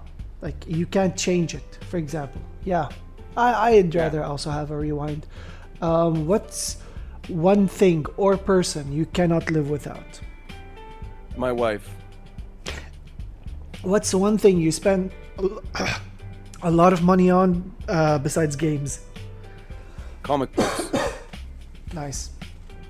I spend easily over $1,000 a year on comic books. Oh wow, yeah. My guilty pleasure would be just games, honestly. What would you do with $1 million? I'd pay off my house, which isn't that much actually. I don't owe that much on it. I'd buy 3 cars, something big to haul stuff in, and then 2 nice cars for me. 1 nice car for me to drive in, and 1 nice car for my wife to drive in. And then I would put the rest of it away for my son, for whatever he needs in the future. Yeah, my plan for if I ever have $1 million is like half of it, 500, are gonna go to my savings, or like I'm gonna put them aside, and then I'll give 100K or 250K to my mom because she's done a lot to me. I'll give some to my dad as well. Spend like probably sprinkle bits, like go into my friends' streams, just 10,000 bits each, 10,000 bits each. Just spread the love, break them a little bit, just see their smiles, like the people who were there for me and still are. Help people, travel, donate. I want to help animals. Like there's a crazy idea that I want to have, because I've seen a lot of pets dying here on the streets, and I feel like this might be efficient. Traveling or mobile vet clinics, like emergency clinics. Like if you see a stray dog, instead of like calling an exterminator, for example, or like a vet, it's like a moving vet. If they see them on the street, they would stop, they would try to get them, they would like just travel. You could even, if you see it on the street, you could buy pets from them, for example. It's like on the go. Nice. I love that. I love anything that helps animals. Yeah, because I've had this traumatizing experience one time. I was walking from my house. There's like a mini hill. Then I go to the right, and then there's a teeny tiny slope. And at the bottom of that slope, there was this mini, like not a mini, but like she's still a kitten. She's like, there was no one there. She wasn't like a newly born. She looked like she's old enough to be taken away from her mom. She was playing, and she was in the middle of the road. I didn't want her to just like scratch me, so very gently with my boot, I just carried her and put her on the side of the road with my like shoe, because I didn't want her to scratch me, you know. Very gently, she just put her stomach on my shoe, and I moved her. Coming back, she was dead. Oh. Yeah, she was like probably as big as my hand. I'm so sorry. That's such a sad story. Yeah, I mean, yeah, I've even had my fair share of trauma from cats, because when I was a kid, there's this ongoing vision of me sitting on the stairs in like the mountain house. We have those big gargantuan stone stairs. I was sitting on one, and I was crying my eyes, and I looked at my feet, and they were like all skinned, and I saw cats around it. And I don't know if that actually happened or I dreamt it, but that didn't give me trauma. I still love cats, but I prefer dogs. I'm a dog person. Same. I have no problem with cats at all, but if I'm choosing which pet I want in my home, it's definitely going to be a dog. Yeah. 100%. Yeah. What's something you always wanted to learn but you didn't find time for? Arabic and Spanish, actually. I could help you with Arabic. I could help you with Arabic. Yeah. I mean, I know Yalla and Shukran. Not that Yalla. That could get me far. Yalla. Yalla. Sorry. Yeah. I'm used Shukran. to just saying Serbi, which is Moroccan. Oh yeah, no. Serbi. But like for example here, ethnicity, we don't quite, because we're like a Christian country, 60%. Our president is a Christian. The only country that has a Christian ruler in the Middle East. And we say merci, for example, like in French, because French is our second language. We're a French colony. We say thank you or thanks, for example. We say hi, bye, or we put like hi, kifak ça va, like hi. You know what hi is. Kifak is like how are you, and ça va in French is also how are you. Like Hi, how are you? How are you? Like, we are very diverse. We're very weird, very strange. Like, if you listen to us speaking, different dialects. Like, for example, the word for shouting in Lebanese could be or translates to crying in Egyptian, for example. Wow, crazy. Yeah. Yeah, the Baltics are even crazier. And the with word their dialects. maniac, I mean, the word maniac in Moroccan or Tunisia, in Morocco or Tunisia, for example, like titmaniac, for example, if you tell someone like that, it means it's the equivalent of the word cunt. Yeah, for example, which means like for us it means that. No, for Moroccans or Tunisians, sorry, it means you're just bluffing, or are you kidding me? They say that, but it's an offense for us, for example. noted. That's good. Yeah. Yeah, and For example. in the Philippines, in Tagalog, there's a term that you say, like, to your homies, you'd be like "hoy," which is kind of like "what's up," but in almost a disrespectful kind of way. So like you never say it to like But an hoy adult. hoy means hi in Dutch as well. Yeah, but in Filipino, Yeah. in Tagalog, it's kind of like a Yeah. almost rude way to say hi, but you only say it to your homies. Yeah. So Yeah. Okay. What's one of your all-time favorite songs? But if you don't have a favorite song, tell me which one you've been keeping on repeat lately. yeah, one of my all-time favorite songs definitely has to be "All Along the Watchtower" by Jimi Hendrix. Mine would be Tokyo by White Lies. White Lies is a post-punk band I recently discovered. Oh my god, I love that song. My favorite song used to be Midnight City by M83. And going back to our topic at the beginning of the episode, Spotify took it out of my region. I can't find it on Spotify. I used to be able to play it and listen to it. It's not on our Spotify equivalent, Anrami here, which is our Spotify of the Middle East. I don't find it anywhere. M83 is an amazing song. It's by a French band. It's called M8. The band is called M83. It's called Midnight City. I love that song, and I'm very sad that Spotify just region locked it. Yeah, you know those songs that you can't play that are grayed out. Yeah, this is what's happening. Okay, if your life was ever to be a video game, or let's say probably a comic book, what would the title be and why? A series of misfortunate events. Fair. Mine would be WTF, or That's good. dot, or what now? Ooh, I like dot, just dot. Just I like that. dot, nothing else. Like dot. Just like, okay. Yeah. What's one of your all-time favorite movies? Actually, name me your top three.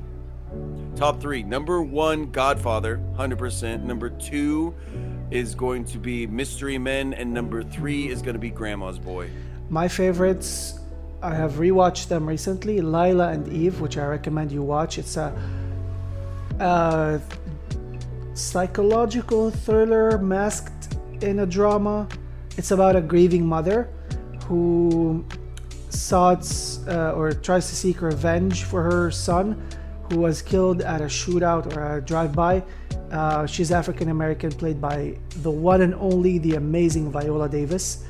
What a performance she gave. Oh my god, what a performance. Accompanied by, sadly, Jennifer Lopez. But the dynamic duo that they make, oh my god, the movie is so good. At the end of the movie, she turns out to be a figment of her imagination. Yo, so they Fight Clubbed her. Nice. Kind of, yeah. And then there's a second one called Acrimony. It starts off as drama, very slowly picks up, and at the final hour of the movie, or at the final 45 minutes of that 2-hour movie, it turns psychological thriller. It's done by Tyler Perry, the creator of Madea. Nice. And it stars Taraji P. Henson. I love African American culture. I love it so much. And then there's the third movie, starring Mickey Rourke called Ashby. It's a lighthearted comedy and crime movie about Ashby, of course. Like he's probably like has cancer, and he meets a guy in high school that is his neighbor, and they form a friendship, and then he tells him about his situation, and they try to probably like rob a bank or something together. It's kind of lighthearted. I highly recommend you guys watch it as well. Okay, if you had one special superpower, what would it be and why, and how would you use it? Super easy. I've thought about this. Being able to understand every single language, and I would use it to help communicate and build, become famous, because then I would be able to write in multiple languages and work with people from around the world a lot easier. Mine would be teleportation. That's good too. That's good too. Yeah. Or just being able to read people's minds even through screens. There you go. I do have that sixth sense, but because I base mine more off of body language. So I know what some people, how they feel, how they react, or like audiovisual taught me a lot. Which of these three things would you give up if you ever had to? One thing has to be given up: money, gaming, love. Gaming. Okay. If you had an because there's no like with absolutely love is in everything, and if you don't believe in love, like what's the point of living? Yeah. And money, unfortunately, you need money in this world. Yeah. And you wouldn't be, and without money, there's no way you could have gaming. So if I had to choose one, definitely gaming. Yeah. Okay. This time, if you can name me and tell me a teeny tiny bit about your top 3 favorite TV shows. Ooh, okay. Top 3 favorite TV shows. Number 1, Futurama. Futurama pre-Hulu seasons are amazing. That's number 1. Number 2 would probably be Always Sunny in Philadelphia. And number 3, it's a tie. Number 3, it's a tie for no, I'm gonna say it's Wings. Wings takes number 3rd place. Wings is a sitcom from the 90s, and I fucking love Wings. It's a perfect sitcom. I've heard of it. I've heard of it. Yeah. Fucking love Wings. It started Tony Shalhoub's career. Actually. Did you know that Tony Shalhoub has Lebanese roots? Like Shalhoub is a family here. Yeah, he's Lebanese. Yeah. Yeah. I did know that. And what's his name? The guy from Mr. Robot, Rami Malek, he's Egyptian. Oh, really? Mm-hmm. I didn't know that.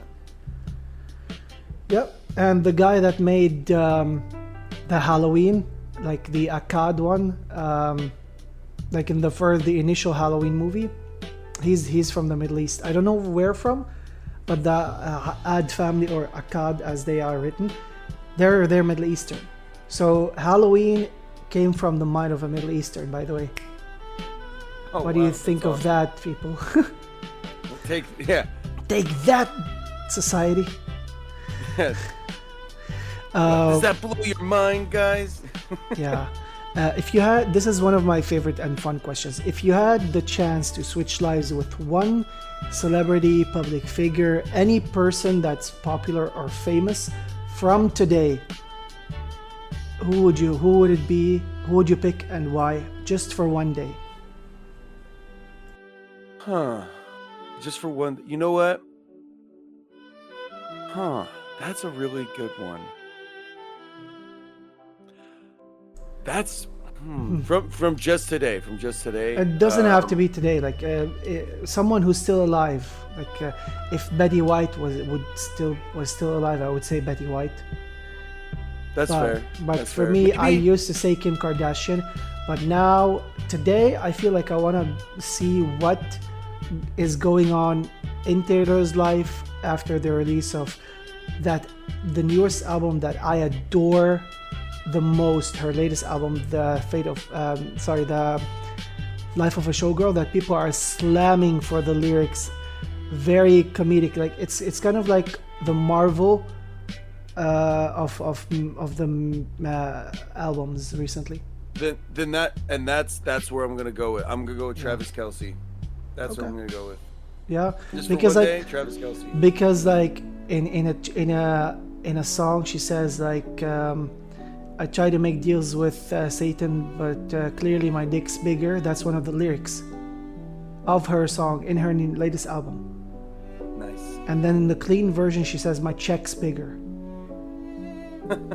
Yeah, I'm like, okay, that's a fun album, because every album that Taylor Swift releases, like for example, let's say Evermore and Folklore, the ones that she released during the pandemic in 2020, people, they were like folk, indie folk and stuff. These are what solidified my love to Taylor even more. People were like, oh, those are too mellow. She gave them something fun after that in Midnights 2 years later or 3 years later.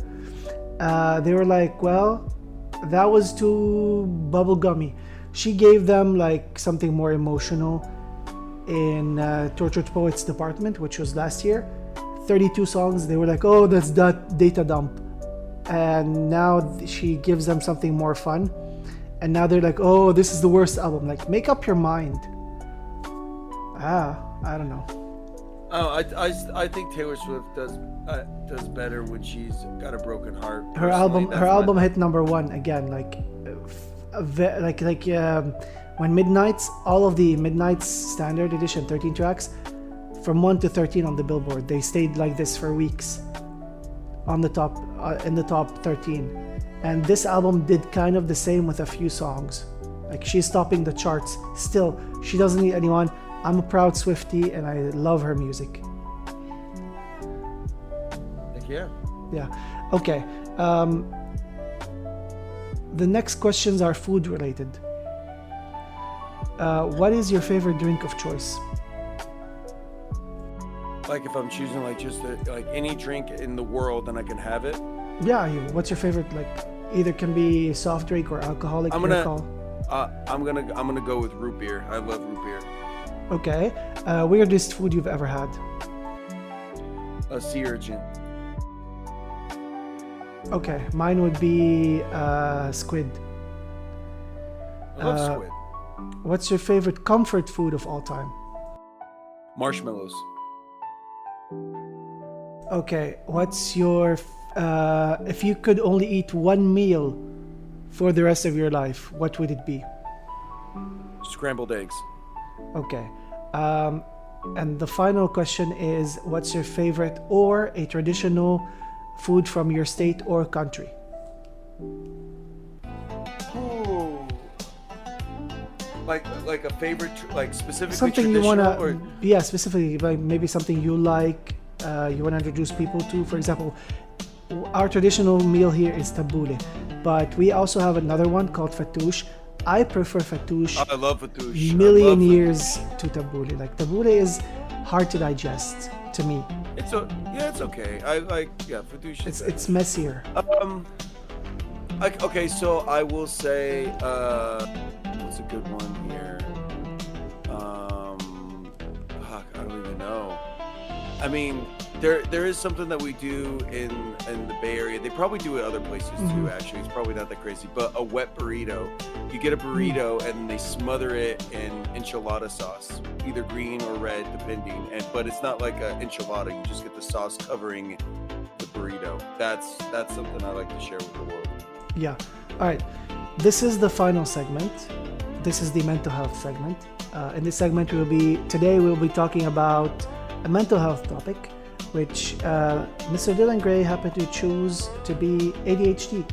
I also have ADHD, and I also have my experiences, but I will let Mr. Dylan Gray tell his side of the story, share his experience, and I will be listening. So go ahead. Yeah, so I grew I was born in 1987, so I was diagnosed with ADHD when I was in kindergarten, and that was the era where I like to call us the guinea pig generation. They were just throwing whatever. They didn't know what the hell they were doing. They were just throwing pills at kids. Yeah, millennials. And seeing what stuck. You know, I was on Ritalin for a long time, and that was really bad. For Oh, me I still and am. everything. I still am to this day. Yeah, but it's a lot. I think I might be wrong, but I'm pretty sure Ritalin is a lot different than it used to be. Yeah, I tried Concerta for a small period. Then the inflation ate it. Like $1 of Concerta, 30 pills is $50. At some point here, they got extremely greedy and made it $250 per box. That's crazy. That's just insane. I will say. I've always, because of that and because of just the way it made me feel, and also because I got stuck doing a lot of stuff, other things that my parents were trying to have me do, like all natural herbs and weird shit like that. I've kind of just tried to stay away from too much kind of mood altering, mind altering kind of stuff to manage my ADHD. This is just my experience because of this, and I'm not speaking for everyone, and I don't ever judge anybody for their choices on how to handle their own mental health, because there's no cookie cutter way. Every single person is completely different, and there's a million different ways that's going to work for a million different people. So I want to preface with saying that, but for me, I use marijuana and caffeine to kind of balance me out with my ADHD, and it helps a lot. I still really struggle. That's why I try to keep lists as much as possible. That's why I try to not to have games on my phone. That's what, because the hyper focusing is so real. It's so fucking real.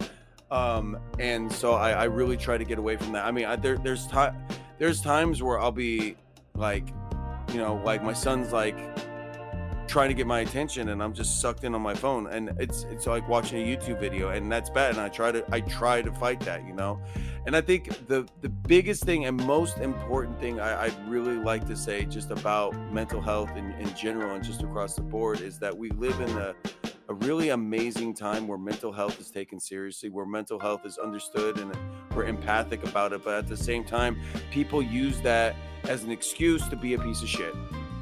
And I don't like, I'm sorry, I have ADD, I can't do that, or I'm sorry, I'm autistic, so that's why I did that. Or, well, there's certain things that are just like, okay, when I forget to do a task, I don't say, I'm sorry, I didn't do that because of my ADHD. No, at the end of the day, that ADHD is part of me, and I need to do better. And because of that, you know what I'm saying? If you can't reach something on a shelf, okay, and you need to get something on that shelf every single day, you have to put a ladder or something so you can get up there.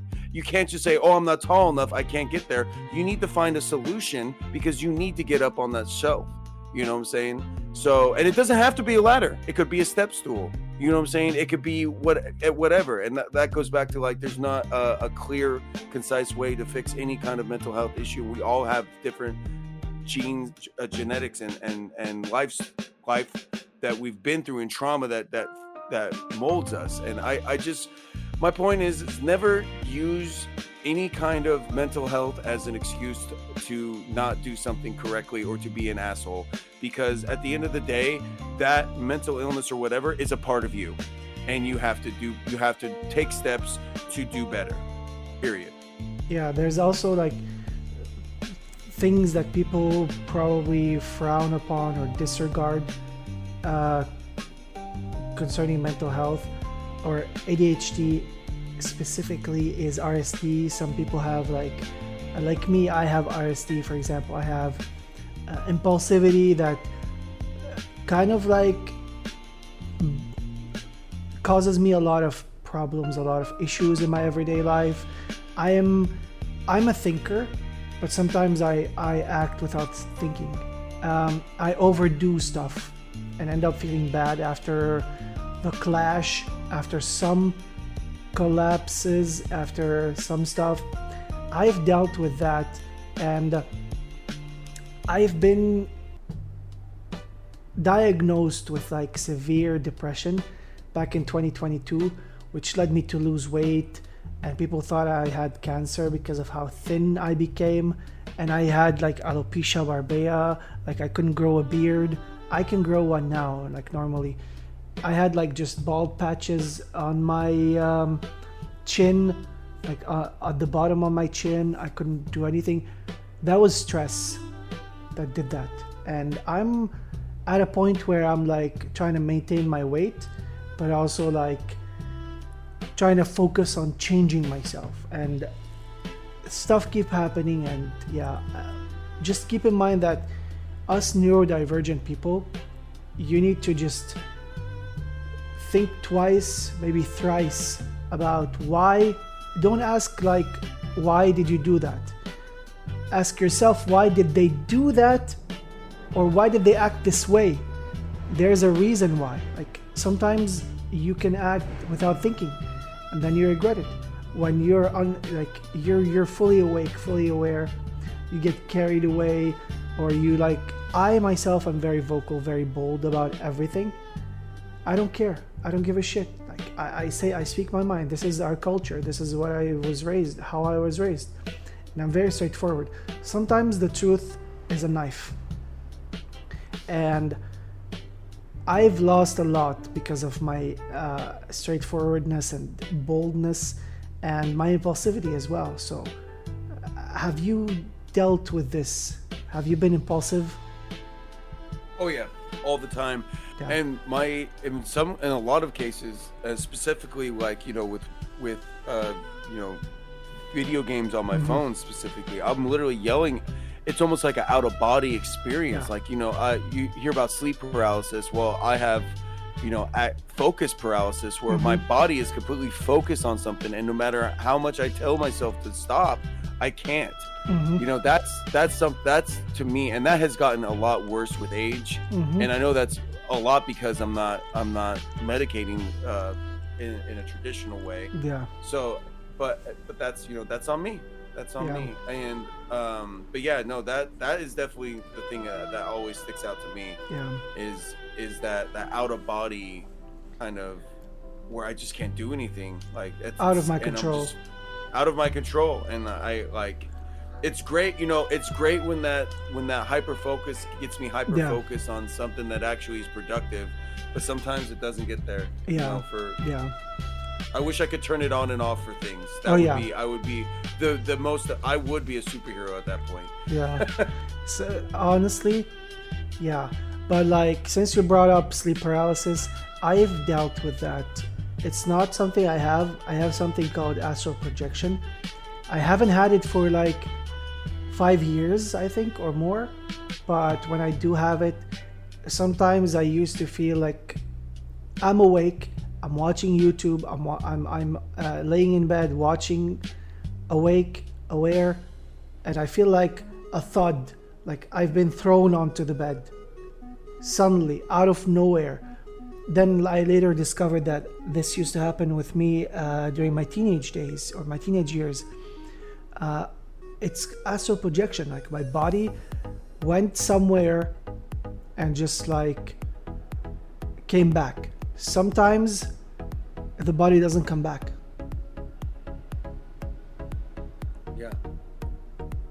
It's fucking wild. That's wild. Yeah. That shit's scary. Yeah. Yeah, and my dreams were like a representation of what kind of was going on, because I've had really weird dreams. One time, like my shadow became a chalk drawn lion following me. That's how weird they became. Oh my god, that's terrifying. Yeah, and I smoke a lot of weed, so I actually don't dream a lot. I don't know that and I know that's not for everybody, but that's for me because of the smoking weed. I don't dream, and I know it's that because when I'm not at home and I'm like out of town and stuff, and I don't have weed, I have very vivid dreams that I remember and stuff. So I know it's tied to that, but I actually remember like three actual nightmares I've had in my entire life. Like I feel very lucky on that. Like I have a lot of friends that have had some crazy things happen to them. I need to keep a dream journal as well. I still remember vividly other dreams. There was a dream where like I was in a stone house, like, you know, those stones that are stacked up, like the old houses. It had like a staircase, a spiral staircase leading downstairs, and the sky was raining giant flaming meatballs. So it hit the walls, there were holes in the walls, and somehow wherever I went I felt safe. Nice. Yeah. Anyways, I've had the pleasure to have you on this podcast, Mr. Dylangray. Thank you for making time for it. Oh yeah, for sure. The pleasure's all mine, man. I absolutely enjoyed chatting with you, and if I'm being honest, the main reason why I wanted to do this podcast was just to get to know you a little bit better, and have this kind of have this conversation where there's not a keyboard between us, you know. Yeah. Like we're able to both talk in real time. Are you saying that chatting with me is not your type? Nice. Oh yeah, that's a good one. I mean, yeah. But please everybody go check Mr. Dylangray out. Mr. Dylangray, simply the episode handle, the episode title, that's his username on Twitch. This is how I name my episodes. This is a very special episode, by the way. I forgot to mention that. Episode 111. 111. Oh, so that's actually one of my lucky numbers in real talk. See, this is, I don't believe in coincidences. I believe, hold on. Sorry, there was a motorcycle. This is unedited. This is going to be unedited. Like everything is going to stay. Yeah. So I don't believe in coincidences. I believe in fate. Like the world works in a way that it sends me signs. Like for example, for a while I kept seeing like USA products on billboards here, USA. And then I saw USA related stuff like a lot. And then there was like signs, sometimes I felt like something bad's gonna happen, and it did happen. So yeah, but please go check him out. Can you tell the listeners what's your stream schedule? When can they expect you? Because the episode we're recording on Tuesday, the episode's coming out on Thursday. Yes, every single morning, Monday through Saturday, 5 a.m. Pacific Standard Time, I would stream. I also stream Friday nights, 8 p.m. Pacific Standard Time, where I do community games. Lately, we've been doing Marvel Rivals, but we switch it up. Sometimes play Goose Goose Duck. Sometimes we play other things.